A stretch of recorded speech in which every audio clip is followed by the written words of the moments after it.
Hello, everyone. Welcome to Homeland Security Today's second installment for Human Trafficking Awareness Month. As promised, we are interviewing Austin Shamlin, who's the founder of the Traverse Project today. Welcome, Austin. Hey, how are you this morning? I'm fantastic. It's always good to talk with you. Great And seeing I'm you. Christina Tanaschuk, the executive editor of Homeland Security Today. And I had the absolute honor of meeting Austin actually in Poland. And I was there delivering supplies for Ukraine, and Austin was there trying to make sure that the women and girls in Ukraine fleeing the country were not picked up by human traffickers. So it was amazing to meet in the field. And if you look, we'll provide a link to the first interview we did with Austin. But Austin's done some amazing things since then. So Austin, will you just kind of introduce yourself and your background, and then we can talk about the Traverse Project? So we met in Poland. I think our first interview was in the lobby of a hotel room that we kind of kicked everybody out of, and my beard was a little bit longer then because I was out in the field for quite a while. But it was a great interview, I think, and the important work you were doing was over there. It was really great to meet you there. Since we met, I left that organization that I was with. And I started Traverse Project in January of 2022. So we just celebrated a year. And in that time, we've had amazing success. We've grown the organization from a single person organization to over 27 people now. There's more. They just onboarded a bunch of people, but at my last count, it was 27. And we kind of landed on, we wanted to do something different in the industry, and we landed on combating the threat of human trafficking through data intelligence. So it's all cybersecurity stuff and analyzing the data that kind of targeting the higher level networks. And we're just really excited to still be in this fight and kind of taking the industry to a new level. Absolutely. So this is a true cyber for good type project. And what made 100%. Yeah. yeah, what made you think cyber? I mean, you were very much on the ground in your last organization. Yeah, not only that, I come from a background of being on the ground. I'm a former police captain, and prior to that, I worked in the defense industry, deployed into conflict zones in developing countries. So I never wanted to do an interview over a phone. I always wanted to be face to face. It's just kind of the nature of the business. But I looked at the industry and I said, we've got to change. The industry had not been evolving. And I felt that we weren't doing enough in the industry, as in industry as a whole. Law enforcement and government, their hands are so tied working this problem set. So we just kind of, I sat down with a group of people that I trust and respect, and we just kind of tossed the ball around and figured out that data and technology is the only way that we're going to get ahead of this problem. Right now the industry takes this kind of fireman approach to it, where we don't really respond until there is something to respond to. And we want to, if we just fight it that way, we'll never get ahead of it, right? And there's not enough money and resources in the world to rescue, 50 million people. So we really wanted to figure out how is it that we can get ahead of this problem. At my previous organization that we talked about, the year that I met you, we had a very long-term investigation that lasted about 9 months. And after that 9 months, it rescued 83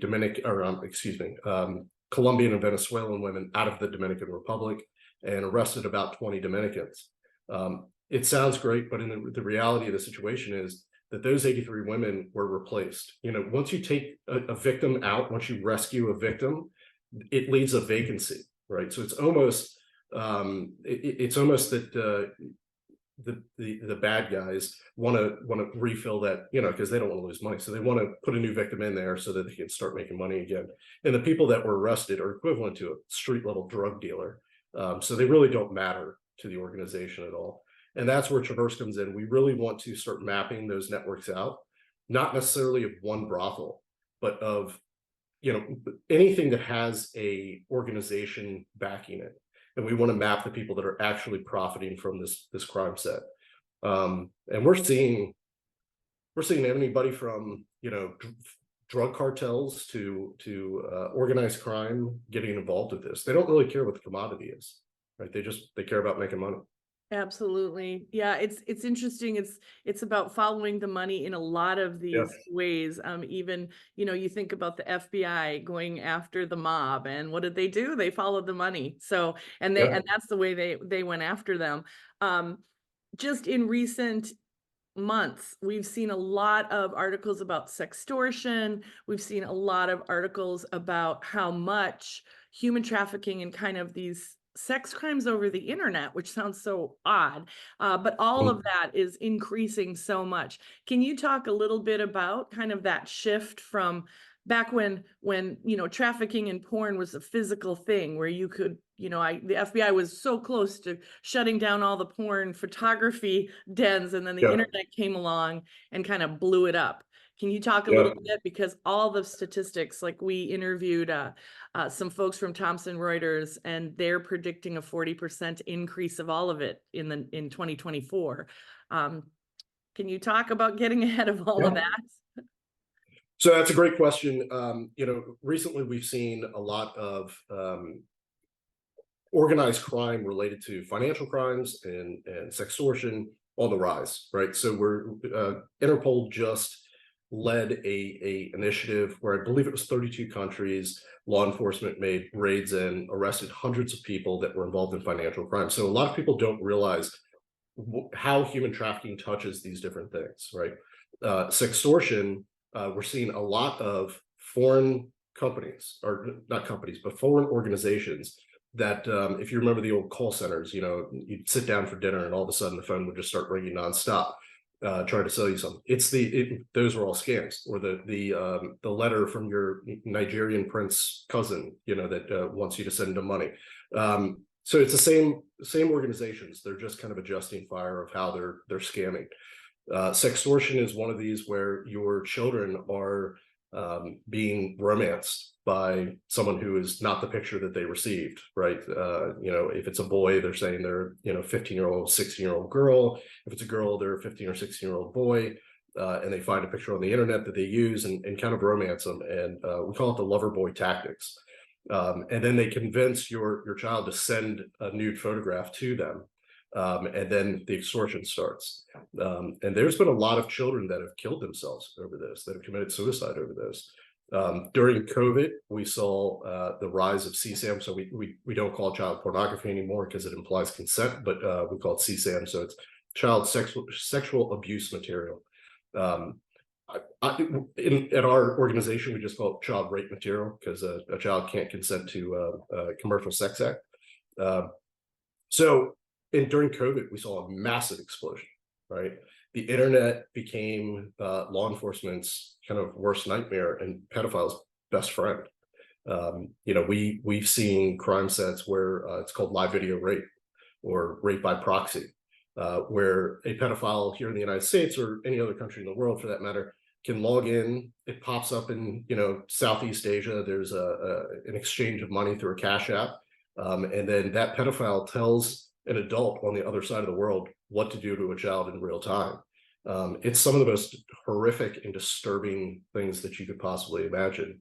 Um, my oldest sister is adopted from Vietnam, and she came to our family from her grandmother had sold her for food. I mean, it all worked out because she came to our family. But that part of the world in these developing countries around the world are just subject to trafficking at unbelievable rates. Well, again, it comes back to money. And oftentimes, you see that the adults are engaged in that if they're selling a child, or it's very unfortunate. Or you've seen in the movie that's making the rounds, Mhm. Sound of Freedom, that it was a parent trying to give their children an opportunity. So it's just so sad to see people take so much advantage, and then just ruin all those lives. It's truly, it's more than disturbing. So, so tell me how you get them. One of the How problems do you with get them, Austin? so real quick, that's one of the problems with labor trafficking, and it's an issue. Labor trafficking is not something that we deal with at Traverse Project, but labor trafficking is such a complicated issue. where you have people that are being, that are working for very, very low wages. And it's they're being trafficked, right? They just have deplorable work conditions. But if there wasn't those opportunities, they would have no opportunities, right? So it's just such a complicated issue of how do you fight that, right? But on to your question of how does Traverse Project do what we do? So we like to take a little bit different approach than most of our colleagues at other organizations. We like to kind of do this very quietly, and we first identify that there is a network involved in whatever case that we're looking at. And then so once they're identified, we map out that organization. So if you looked at it from like a drug cartel perspective, we would map from the grower in Colombia to the street dealer in New York City, and hopefully everything in between. What we're really good at is pattern of life investigations. So we take a pattern of life, whether it be a target location or a target person, and just kind of continue to expand that out until we think that we have, the full kind of network, or the full organization network. We try to find how are they laundering money, just everything in between, right? We get to a point in an investigation, it varies depending on what the investigation is, but we get to a certain point where we think we're about 80% there, and we stand up a working group that's comprised of academia, law enforcement or former law enforcement, and former folks from our intelligence community or special operations community. And we work on strategies of how do we employ these networks. For an ex-cop to say that we're not going to be able to arrest our way out of this problem sounds probably pretty ridiculous, but I don't think that the handcuffs is the solution to this problem. We've tried it. We tried it with drugs. We tried it with shooting our way out of the war on terrorism. We're trying to arrest our way out of this problem. It just doesn't work. So I think that we have to kind of figure out who's sitting at the head of these organizations and make them an international pariah. I would rather leave somebody living in a cardboard box and take all their money from them through civil asset forfeiture or sanctions or something like that, rather than put them in a jail cell with millions of dollars to come back to after they get out, right? Generally, there is a combination of handcuffs, sanctions, or handcuffs and some sort of civil action like civil asset forfeiture. But that's really where we focus.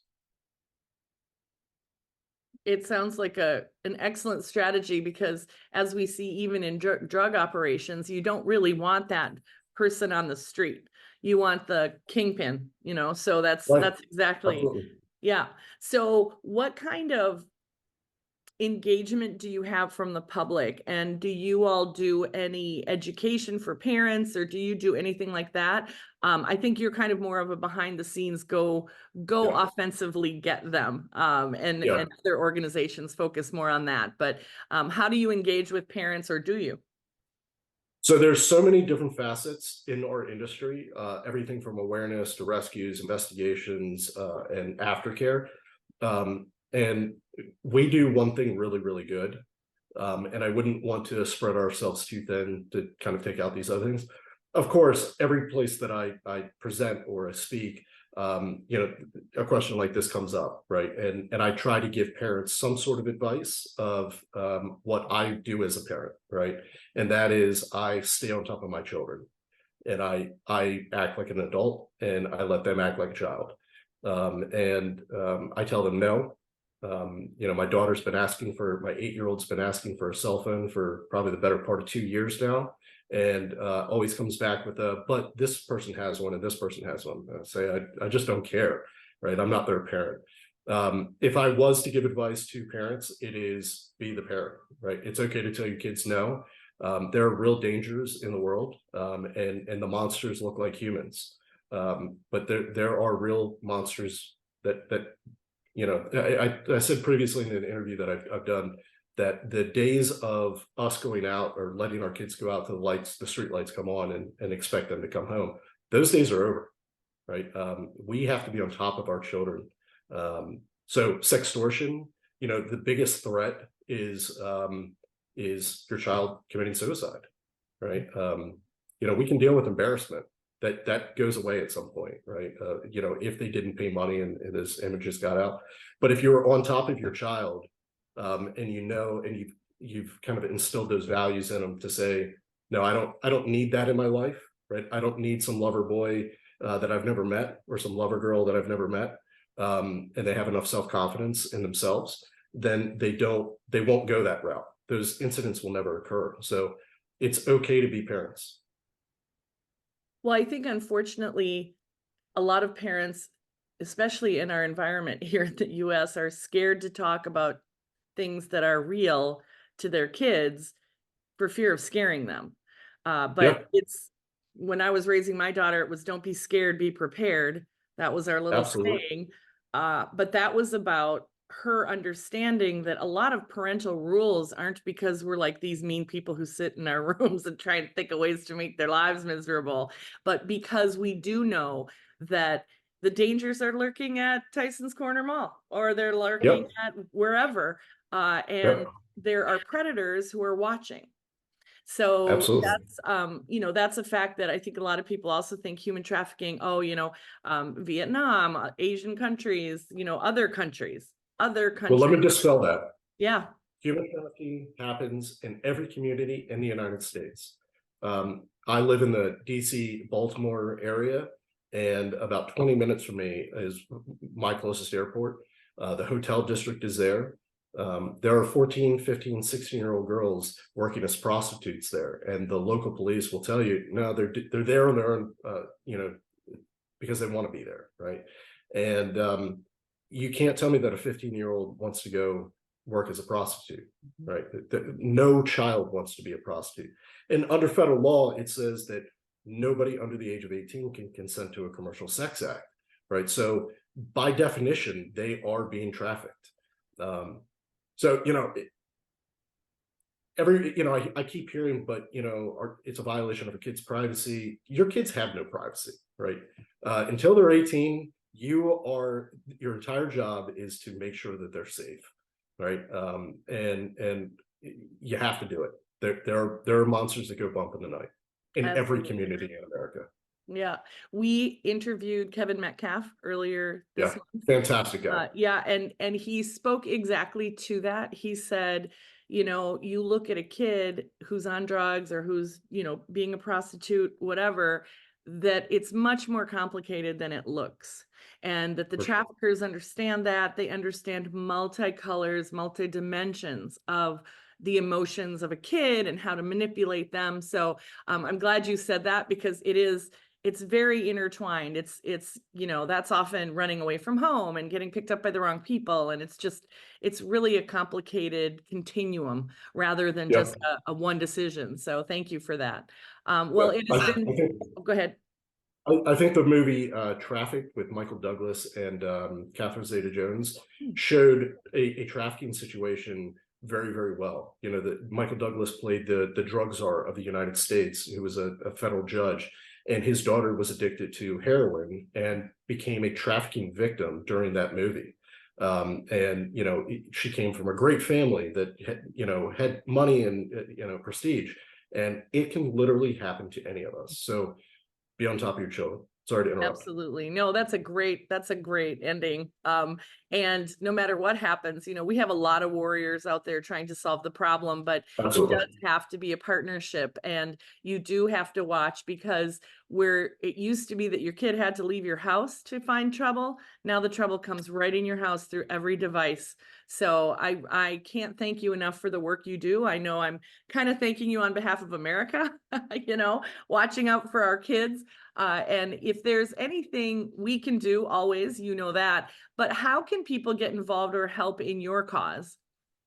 Sure. The best thing to do is go to traverseproject.org.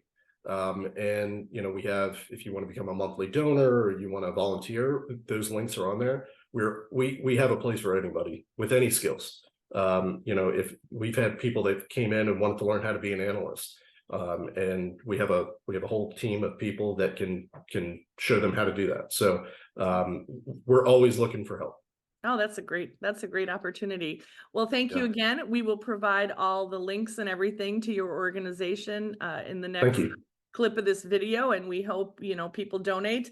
We'll also be putting out a special edition from Homeland Security today about the interviews and stories we've done in the 2024 Human Trafficking Awareness Month. So thank you, Austin, for joining us. We're always here to support you, and you just let us know what you need. Thank you. Thanks so much for having me.